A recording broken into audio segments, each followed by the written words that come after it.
Dua gelombang COVID-19 sukses dihadapi Indonesia pada tahun ini. Di 2022, masyarakat bersiap menyongsong endemi.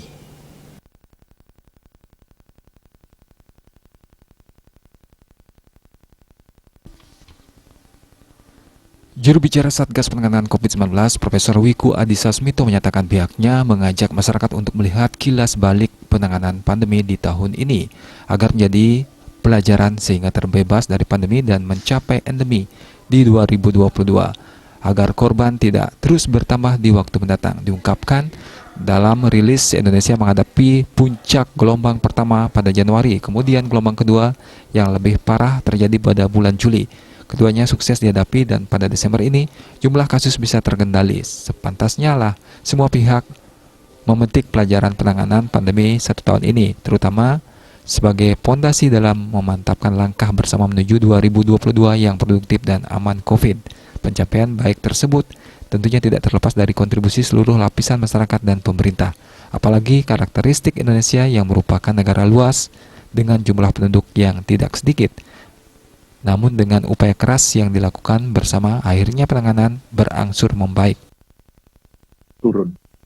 Hal yang sulit adalah mencegah kenaikan kasus dengan mempertahankan upaya-upaya pengendalian COVID yang seimbang dengan aktivitas masyarakat yang produktif, aman COVID, di tengah kondisi kasus yang sedang terkendali.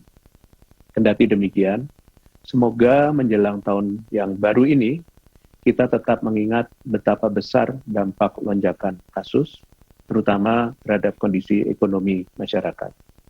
Mempertahankan kasus agar tetap rendah dan mengendalikan kenaikan kasus sedini mungkin masih harus menjadi fokus utama kita di tahun yang akan datang.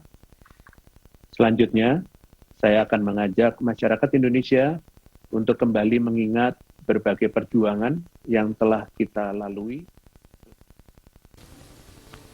Dengan memahami kilas balik dapat menjadi pengingat bahwa lonjakan kasus adalah hal yang mudah terjadi apabila lengah.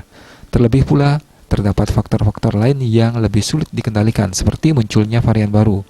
Kilas balik ini juga diharapkan menjadi pengingat bahwa betapa besar dampak lonjakan kasus terutama terhadap kondisi ekonomi masyarakat. Bali Pos melaporkan.